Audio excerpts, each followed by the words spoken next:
마태복음 16장입니다. 다 같이 한 목소리로 우리 한번 읽어볼까요? 예수께서 가이사랴 빌립보 지방에 이르러 제자들에게 물어 가라사대 사람들이 인자를 누구라 하느냐? 가로되 더러는 세례요한 더러는 엘리야 어떤 이는 예레미야나 선지자 중에 하나라 하나이다. 가라사대 너희는 나를 누구라 하느냐? 시몬 베드로가 대답하여 가로되 주는 그리스도시요 살아계신 하나님의 아들이시니이다. 네, 아멘.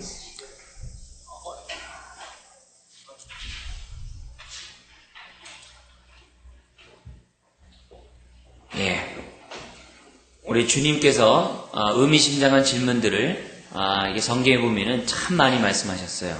20여 가지의 굉장히 중요한 질문들 하셨는데 그 내용들을 우리가 하나하나 우리가 음미할 뿐만 아니라 그 내용들을 전체적으로 우리들이 잘 음미해보면, 통합적으로 음미해보면은, 신앙의 본질이 무엇이고, 예수를 따라가면서 신앙생활하는 것이 무엇인지를 성경 우리들에게 굉장히 분명하게 제시해주고 있습니다. 그렇기 때문에, 우리가 지금 이 수요일을 통해서, 그런 얘기들을 지금 보고 있는데요. 오늘은 이제 일곱 번째로 이제 기억되는데, 우리 주님께서 질문하신 내용이 있습니다. 그 내용을 보면은 가라사대 너희는 나를 누구라 하느냐. 처음에 질문은 무엇이었습니까? 사람들이 인자를 누구라 하느냐. 그러니까 이제 사람들마다 14절에 더러는 세례요한, 더러는 엘리야, 더러는 예레미야나 선지자 중에 하나다. 그렇게 사람들의 얘기를 들으신 주님께서 이젠 직접 물어봅니다. 너희는 나를 누구라 하느냐.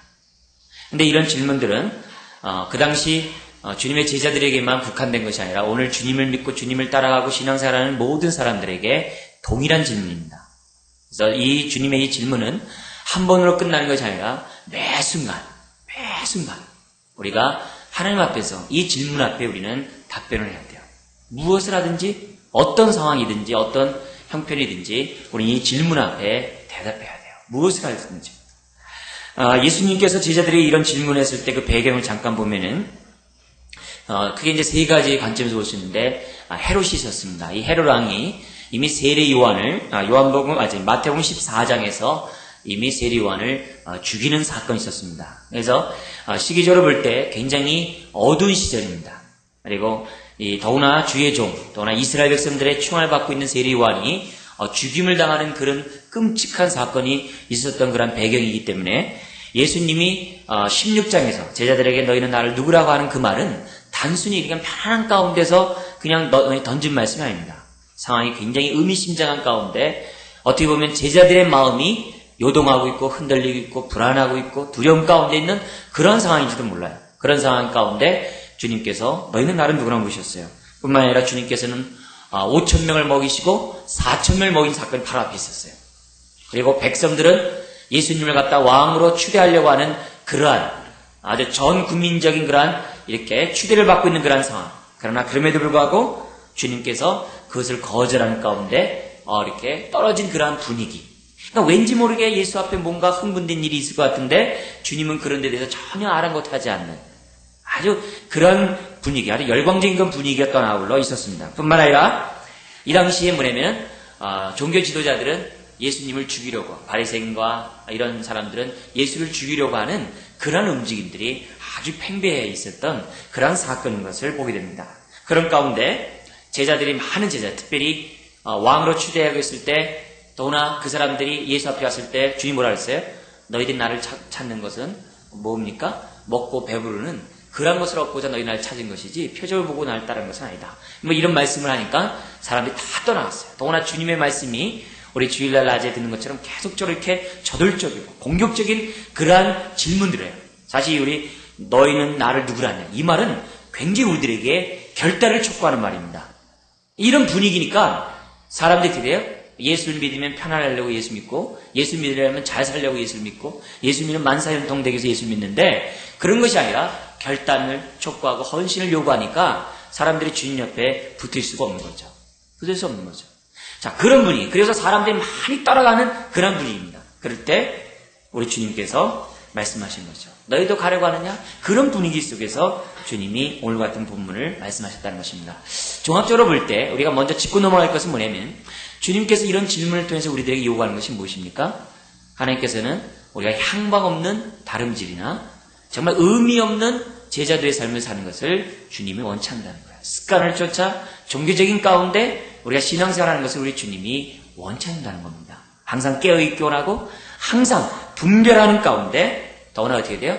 우리의 삶에 앞으로 다가오는 그 고난의 삶, 어떻게 보면 그 고통의 그 삶이 온다 할지라도 우리들이 정말 그 길을 갈 수 있는가? 이런 사실들을 우리 주님, 우리 이런 본문을 통해서 우리들에게 보여주고 있다는 것입니다. 그래서 예수를 믿는 것이 도대체 무엇이고 우리가 믿는 예수 그리스도가 어떤 분이 있는지 분명히 알고 우리가 신앙생활하는 것을 우리 주님은 촉구하고 있다. 이런 가운데서 우리가 본문을 보셨으면 좋겠습니다. 자, 먼저 우리 13절을 보십시오. 우리 주님이 제자들에게 간접 질문합니다. 뭐라고 얘기합니까? 사람들이 인자를 누구라 하느냐. 사람들. 그러니까 예수님이 놀라운 능력도 행하고 500리어 이런 기적을 막 행하고 막 이렇게 많은 사람들 고치고 뭐 이런 상황이니까 사람들이 예수님에 대해서 관심을 갖지 않을 수 없죠. 아, 이분이야말로 하나님 보내신 분이라고 사람이 정말 의심하지 않고 받아들이게 되고 몰려오게 되죠. 그래서 여러 가지 말들이 많이 생겨났어요. 거기에 대해서 주님이 물은 것입니다. 그래서 보면 첫 번째 답변은 뭐라고 했습니까? 거기 보니까 세례요한이다 이렇게 얘기해요. 근데 14장에서는 세례요한이 뭐였다 그랬어요? 이미 죽었어요. 근데 세례요한이 죽었음에도 불구하고 예수님을 갖다가 뭐라고 부른다는 거예요? 세례요한을 부른다는 얘기예요. 이 말은 무슨 말이에요? 세례요한이 다시 살아났다라고 사람들이 생각했다는 것이겠죠. 그죠? 사람들이 다시 생각했다. 이런 부분들을 얘기하고 있어요. 근데 예수님과 세례요한의 그러한 차이점이 뭡니까? 네? 물론 동일한 점이 있어요. 어떤 동일한 점이에요? 신분이나 이런 상황을 볼 때 그렇게 주목받지 않았어요. 어느 날 갑자기 딱 나타나가지고서 회개를 선포하고 사람들의 심령의 깨끗함을 선포했어요. 이런 의미에서 볼 때 굉장히 비슷합니다. 그래서 많은 사람들이 예수님의 사역에 대해서 세례 요한의 사역과 같은 거다. 연장선에서 예수님의 모습을 봤다는 것이죠. 그 당시 사람들이. 그러나 다른 점이 있죠. 뭡니까? 세례 요한은 단지 예수님의 길을 예비하는 길에 불과하고 소리에 불과한. 그죠? 그러나 예수님은 바로 실체라는 사실을 우리들이 성경을 통해서 우리가 알 수 있지 않습니까? 그러니까 사람들이 예수님의 모습을 보면서 뭔가 대단한데 세례 요한이 그 당시 굉장했거든요. 굉장했거든요. 그래서 그러나 더 이상 생각하지 못해요. 뭐예요? 세례 요한보다 더 이상 생각하지 못해요. 지금 여기서 사람들이 얘기하는 세례 요한, 엘리야, 에레미야, 나 선지자 이 얘기는 뭐냐면 그들이 생각했던 그 생각의 가장 탑입니다. 가장 아주 최대한의 생각이 이런 얘기돼요. 예수님을 갖다가 아주 굉장히 잘 봤다는 얘기예요. 근데 그들은 더 이상 보지 못했어요. 뭘 보지 못했어요? 그분이 바로 하나님의 아들이요 메시아라는 사실. 이 사실을 사람들은 보지 못했다는 거예요. 그래서 단지 뛰어난 놀라운 사람, 하나님 앞에 귀하게 쓰임받은 사람을 나열하고 있다는 것입니다. 엘리야는 누굽니까? 왜 엘리야라고 해요? 심지어 예수님이 십자가에서 엘리 라마 사마땅 했을 때 그 사람들은 뭘로 들었다고 그래요? 가만히 있어보라. 저들이 예수가 엘리야를 부르고 있구나. 이렇게 얘기하거든요. 그럼 왜 그 당시 사람들은 이 엘리야라는 말을 갖다가 왜 예수님에게 적용했을까요? 왜 그랬을까요? 엘리야를 그 사람들이 얘기하는 것은 다른 것이 아니라 말라기서 4장에 보면은 마지막 주님의 날에 하나님께서 자기 백성들을 구원하고 자기 백성들을 위해서 이 땅에 오시는 그날 하나님께서 누구를 보내신다면 엘리야를 보내주신다 그랬어요. 엘리야.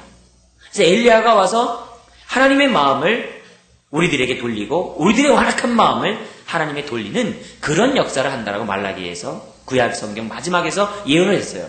그러니까 그들은 누굴 기다리고 있었어요? 엘리야를 기다릴 수밖에 없는 거죠. 근데 주님이 하셨던 그 일들을 보니까 사람들의 심령을 깨끗게 하고 사람들을 주께 돌이키는 그런 모습을 볼 때 저분이야말로 하나님 보내셨던 엘리야가 아닌가 이렇게 생각했다는 거예요. 그러나 뭐 이상 생각하지 못해요? 그 이상 생각하지 못했어요. 예수 그리스도가 하나님의 아들이라는 사실에 대해서는 그들이 알지 못했다는 것을 보게 돼요. 근데 그뿐만이 아닙니다. 왜 하나님께서는 이 엘리야라는 말을 쓰셨을까요? 그 얘기는 다른 것이 아니라 하나님께서 말라기에서 엘리야를 보내시겠다는 것은 다른 것이 아니었어요. 그 당시 구약의 이스라엘에서 엘리야의 역할이 뭐였습니까? 아방 왕 가운데 압제를 당하고 우상 숭배를 하고 있는 이스라엘 백성들에게 하나님께 그 마음을 돌렸던 자가 엘리야고 아합의 압제에서 이스라엘 갖다가 해방했던 사람이 엘리야예요. 굉장히 또한 많은 능력을 행했던 사람이 엘리야예요. 죽은 자도 살리고 막. 그런 의미에서 볼 때 예수님이 행하셨던 그 모든 행동을 보니까 엘리야의 모습과 같다는 거죠. 근데 차이점이 무엇이었습니까?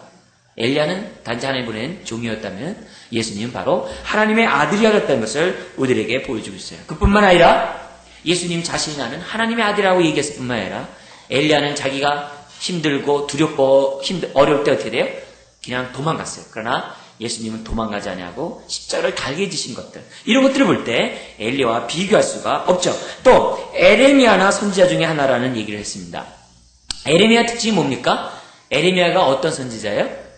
눈물의 선지자잖아요. 그죠? 이스라엘의 죄악의 문제를 놓고서 하나님 앞에 그렇게 울었던 사람이 이 에레미야입니다. 근데 이 에레미야가 울면서 선포했던 메시지는 뭐예요? 회개하라 이게요. 회개하지 않으면 당신네들 바벨론에 끌려간다는 거예요. 회개하라는 거예요. 근데 사람들이 어떻게 돼요? 회개를 하지 않자 에레미야의 목도, 에레미야가 보는 그 앞에서 다 끌려가 버리게 되지 않습니까? 근데 예수님이 외쳤던 메시지가 뭐예요? 회개하라, 천국에 갖고 왔다, 이거 말이에요. 그러니까 회개의 메시지를 전하고 있고 너희들이 어떻게 돼요? 멸망할 것이고 저 예루살렘도 뭐예요? 돌 위에 돌 하나 남지 않게 멸망할, 이런 멸망에 대한 메시지를 선포가 어떻게 돼요? 저 사람이 혹시 에레미야나 그런 선지자가 아닌가 사람들이 생각했다는 것을 우리들에게 보여주고 있어요. 그러나 차이점이 있죠. 에레미야 예수님과 비교할 때 예수님은 하나님의 아들이에요. 에레미야는 드려요. 단지 자기가 선지자로서 그냥 선포할 뿐이에요. 근데 또 다분히 또한 에레미야는 정치적인 색채가 농후했죠. 그러나 예수님은 정치적인 그런 것들을 뛰어넘은 메시지를 선포했던 것을 보여줍니다. 한마디로 뭡니까? 많은 사람들이 예수님에 대한 평가가 좋아요, 나빠요? 제대로 평가하지 않았지만 어때요? 좋죠. 아주 뛰어난 분이죠. 놀라운 분이죠. 그리고 사람들이 예수님의 모습을 통해서 하나님에 대해서 마음이 열리게 되었죠. 말라기에서 예언이 있는 것처럼 마음들이 하나님께 향했어요. 자기네들의 마음이 주님을 보면서 바뀌었어요. 하나님의 영광과 하나님의 임재가 뭐예요? 예수님의 삶에서 나타났어요. 그래서 사람들이 어떻게 돼요? 예수님 보면서 저분이야말로 틀림없이 하나님이 보낸 아주 위대한 종이다라고 사람들은 생각했다는 것이죠. 존경했다는 거예요. 근데 우리 주님은 제자들에게 그것으로 만족하지 아니하고 15절에 질문하는 겁니다. 두 번째 질문. 너희는 나를 누구라 하느냐? 너희는 나를 누구라 하느냐? 그러니까 이런 것들을 통해서 우리들이 볼 때 신앙생활은 예수 그리스도와의 관계입니다. 관계예요. 그래서 내가 예수 그리스도에 대한 이 관계가 어떠하냐에 따라서 우리들의 삶이 규정되어집니다. 예수님이 내 인생의 목자가 되면 어떻게 돼요? 우리는 그분의 양이 될 수 있는 거예요. 그분이 포도나무고 포도나무가 되신다면 어떻게 돼요? 우리는 가지가 될 수가 있는 거예요. 그러니까 주님과 우리와의 관계는 우리 그 관계가 우리들의 삶의 모습을 결정되어집니다. 그래서 우리들의 신앙은 예수 그리스도를 어떻게 아느냐에 따라 달라요. 재밌는 것은요. 이렇게 성도님들과 이렇게 얘기하다 보면서 느낀 게 뭐냐면 예수님은 예수님에 대해서 자기 생각이 이렇게 은혜받은 부분들이 있어요. 어떤 분들은 뭐냐면 예수님은 나의 신랑이다. 이렇게 생각하시는 분들이 계세요. 예수님은 나의 신랑이다. 그러면 그분들은 뭐냐면 예수님에 대해서 무엇을 하든지 간에 신랑적인 차원에서 예수님에 대한 생각을 하게 되고 신앙생활도 마치 그런 것, 신부로서 신랑과 앞에 짝지으면서 하는 그런 쪽으로 생활하고 있어요. 반면에 어떤 분은 예수님은 능력이다 이렇게 생각하시는 분들이 있어요. 능력을 생각하는 분들은 어떻게 돼요? 매사 예수님을 생각할 때마다 능력을 생각해. 능력. 삶 속에서 그래서 어떻게 돼요? 자꾸 능력을 나타내려는데 초점을 두고 있어요. 여러 가지. 어떤 분들은 어떻게 돼요? 예수님에 대해서 그분은 회복자요, 치유자다. 그럼 어떻게 돼요? 계속 그쪽으로만 생각해요. 어떤 분은 목자다. 그분은 신실하시다. 그분은 의로우시다. 그분은 거룩하시다. 그럼 어떻게 돼요? 거기에 걸맞게 해서 사람들이 생각해서 신앙생활하는 것을 보게 돼요. 여러분들은 예수님에 대해서 어떻게 생각해요? 예수님 그러면 뭐가 딱 생각나세요? 그것이 여러분의 신앙 색깔이에요. 근데 성경은 그렇게 우리가 여러 가지 아는 그러한 차원에서만 끝나는 것이 아니라 보다 더 고차원적인 아주 원초적인 그러한 부분에서 주님에 대한 신앙을 갖고 출발하기를 원하세요. 요한복음에 보면은 우리가 지금 주일날 보는 요한복음에 보면은 1절부터 끝장까지 보면 예수님이 어떤 분인가에 대한 상이 계속 나오고 있어요. 매 장마다. 그래서 매 장마다 요한복음 읽다 보면 어떤 분은 1장에서 은혜 받고 어떤 분은 2장에서 은혜 받고 어떤 분은 3장에서 은혜 받고 어떤 분은 4장에서 은혜 받아요. 다 달라요. 근데 그런 것으로 각장에서 끝나는 것은 끝나는 게 아니라 그런 것들 통합한 주님에 대한 지식을 갖고 있어야 된다는 것을 성경 우리들에게 말씀하고 있고 또한 주님은 우리들에게 요구하고 있다는 것입니다. 그래서 주님에 대한 올바른 지식을 우리 주님 우리들에게 지금 요청하고 있다는 겁니다. 자, 주님이 왜 이런 질문을 했을까요? 우리 좀 더 세부적으로 보면 세 가지로 잠깐 보면은 주님의 입장에서 왜 주님은 너희는 나를 누구라라고 물었을까요? 우리 아까 지금 말씀한 것처럼 세 가지 나눠서 얘기해드린다면 첫 번째 뭐냐면 너희 동기가 나를 따르는 동기가 무엇이냐는 것을 생각하는 거예요. 너희는 나를 누구라 하느냐? 라는 그 주님의 의도 속에서 뭐냐면 다른 사람 다 떠나고 있어요. 지금 보면 어떻게 돼요? 세리 요한이 죽었어요. 그런 가운데서도 제자들은 주님을 따르고 있거든요. 도대체 너는 이런 상황에서 뭐 때문에 나를 따르고 있느냐? 그겁니다. 오늘 여러분들 한번 보세요. 이 자리에 나와서 우리가 예배를 드리면서 하나님의 말씀을 듣고 있어요. 여러분들이 지금까지 신앙생활한 동기가 뭡니까? 뭐 때문에 여러분들이 지금까지 신앙생활하고 있습니까? 좋아하세요? 물론 좋죠. 그러나 주님께서는 뭐냐면 도대체 무엇 때문인지를 그 동기를 오늘 본문에서 우리들에게 분명하게 요구하고 있다는 거예요. 과거에 받은 바 은혜 때문에 그런 차원이 아니라 내가 주님으로부터 어떤 도움을 받고 어떤 은혜를 받았기 때문에 또 어떻게 돼요? 응답받기 위해서 내가 필요를 공급받기 위해서 내가 이 자리에 앉아있다. 이런 차원에서 주님이 요구하는 것이 아니라 너는 정말 주님에 대한 올바른 지식을 갖고 나를 따라오고 있느냐? 이 얘기를 요구하고 있다는 겁니다. 그러면서 여러분들은 지금 예수님에 대해서 어떻게 알고 지금 이 자리까지 여러분들 오셨습니까? 단지 여러분들의 육신적인 필요를 공급받기 위해서 이 자리에 앉아 있습니까? 아니면 여러분들의 삶의 어떤 소원을 만족하기 위해서 이 자리에 앉아 있습니까? 우리 주님은 그런 것들로서 나를 따라오는 것이 아니라 그런 것들 나를 따르는 것이 아니라 주님이야말로 어떻게 돼요? 우리 제자들이 고백했던 것처럼 어떻게 돼요? 주는 그리스도시요 살아계신 하나님의 아들이라는 그 분명한 하나님에 대한 지식을 가지고 나한테는 우리는 쫓아오고 있는가? 이것을 성경 우리들에게 요구하고 있다는 것입니다. 여러분 분명히 하셔야 돼요. 내가 하나님의 어떤 도움을 받았기 때문에 또 어떻게 돼? 도움을 받기 위해서 내가 이 자리에 나오는 것이 아니라 주님에 대한 분명한 지식, 그분이 바로 나의 주님이시고 하나님의 아들이라는 사실 때문에 내가 주님을 따라오고 있고 지금까지 왔다는 사실을 기억해요. 신앙생활 하다가 왜 사람들이 신앙을 저버리고 신앙을 멈춰버리고 신앙이 왜 왔다 갔다 합니까? 왜 신앙생활을 어떨 때 막 잘하다가 어떨 때 못합니까? 다른 것이 아니에요. 오늘 주님이 하셨던 이 질문 앞에 내가 분명한 대답을 갖고 있지 못했기 때문에 그래요. 너희는 나를 누구라는 주님의 그 질문을 이해하지 못했기 때문에 신앙생활에 들여 굴곡이 있는 것이고 신앙생활을 하다가 어떤 사람은 안 하는 거고 심지어 어떤 사람은 들여 타락한다 이게. 그러나 주님이 요구했던 이 질문, 그 마음을 우리가 제대로 안다면 우리는 결코 신앙의 퇴보는 없을 겁니다. 결코 우리 신앙이 세속적으로 세상으로 우리가 떠나가지는 않을 거예요. 주님 우리들에게 요구하고 있는 것은 우리 주님에 대한 인격과 우리 주님에 대한 성품과 우리 주님이 어떤 분이신지 분명히 알고 바르게 신앙생활하기를 원하시고 있다는 겁니다.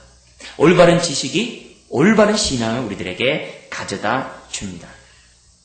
자, 그 다음에 두 번째, 주님이 이런 너는 나를 누구라는 그런 의도 속에서 우리들에게 보여준 것은 뭐냐면은 두리뭉실하게 우리들이 누가 강남 가니까 따라간다 이런 식으로 하는 것이 아니라 우리 주님 뭐냐면 우리들 각자 각 사람의 고백이 분명하기를 원하세요. 우리 이제 우스갯소리에 그런 얘기 많이 하잖아요. 뭐냐면 내가 이렇게 우리 그 남자들이 제일 많이 쓰는 게 뭐예요? 나는 이렇게 막 살아도 내 안에 지금 교회에서 기도하고 있다. 그래서 주님이 오실 때 우리 마누라 이렇게 치마 잡고 올라갈 거라고 뭐 이렇게 얘기를 많이 하잖아요. 그죠? 그러니까 그런 얘기들을 하는데 그런 얘기가 그냥 하나의 우스운 예지만은 실질적으로 볼 때 많은 부분에 있어서 사람들이 나는 내가 믿는 예수님이 어떤 분인가에 대한 또 그분에 대한 그 고백이 분명하지 않는 가운데 신앙생활하는 분들이 많다는 거예요. 굉장히 많아요. 우리가 사도신경을 고백하고 있지만 그 사도신경은 그 고백하는 그조차도 깨닫지 못하고 앵무새처럼 되풀이하는 일들이 많아요. 그런 의미에서 우리 주님이 이런 질문한 동기는 뭐냐면 남이 아니에요. 우리가 아니라 내가 주님에 대해서 어떤 지식을 갖고 있느냐 이것을 분명히 깨닫도록 하기 위해서 그런 고백을 듣기 원하셔서 주님 우리들에게 이와 같은 말씀하셨다는 거죠. 성경에 보면은 엠마오라고 하는 두 제자가 있었어요. 그들이 예수님이 십자가에 죽자 어떻게 돼? 다 고향으로 돌아갔어요. 왜요? 예수님이 누구신지 몰랐기 때문에. 무슨 말인지 알죠? 데마가 사도 바울을 열심히 쫓아다녔다가 세상으로 돌아왔어요. 왜요? 예수님이 누군지 몰랐기 때문에. 어떤 분들이 신앙생활 열심히 하다가 갑자기 세상으로 돌아왔어요. 신앙생활 안 해요. 주일날 안 나와도 전혀 이상하지가 않아요. 왜요? 주님을 모르기 때문에. 주님에 대한 분명한 고백이 없기 때문에. 분명한 고백 없는, 분명 알미 있어야 고백이 있지 않습니까? 그런 고백이 없기에 사람들은 따라간다는 것이죠. 그러면서 여러분 이 시간 말씀을 들으면서 여러분 개인적으로 주님에 대해서 뭐라고 고백합니까? 그래서 옛날에 저희 청년 때 이럴 때 노래 많이 불렀던 내용들이 그런 거 있잖아요. 예수 나의 아멘 할렐루야. 그러면서 돌아가면서 고백시키는 게 있어요. 그래서 예수 나의 목자 아멘. 그러면 막 이렇게 돌아가면서 뭐 많은 사람이 돌아가면서 자기 신앙 고백하게. 그런 고백이 굉장히 중요해요. 왜요? 고백이 있으면요. 그 고백에 내가 고백을 하잖아요. 사람들이 고백하는 순간 그 고백에 대해서 책임을 지게 돼 있어요. 그래서 그런 의미에서 우리 주님은 그런 것들을 요구하기 위해서 이와 같은 질문을 하셨다는 것이죠. 뿐만 아니라 세 번째 내용은 뭐냐면은 이런 고백을 하는 것은 뭐냐면 제자들에게 너희들이 나를 떠나지 않고 따라오고 있는데 그것이 도대체 뭔지 아느냐?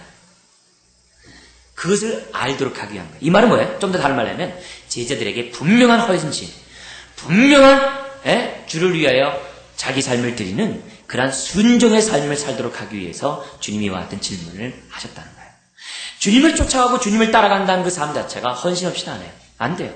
이것을 분명히 하도록 하기 위해서 주님이 이와 같은 질문을 이렇게 하셨던 것을 보게 됩니다. 자, 그러니까 주님의 입장에서 이런 입장에서 질문했기 때문에 제자들은 어떻게 돼요? 이 말을 들었던 베드로는 대답을 할 때 어떻게 돼요? 그럼 주님에 걸맞는, 그죠? 마음을 가지고 고백을 해야 되겠죠.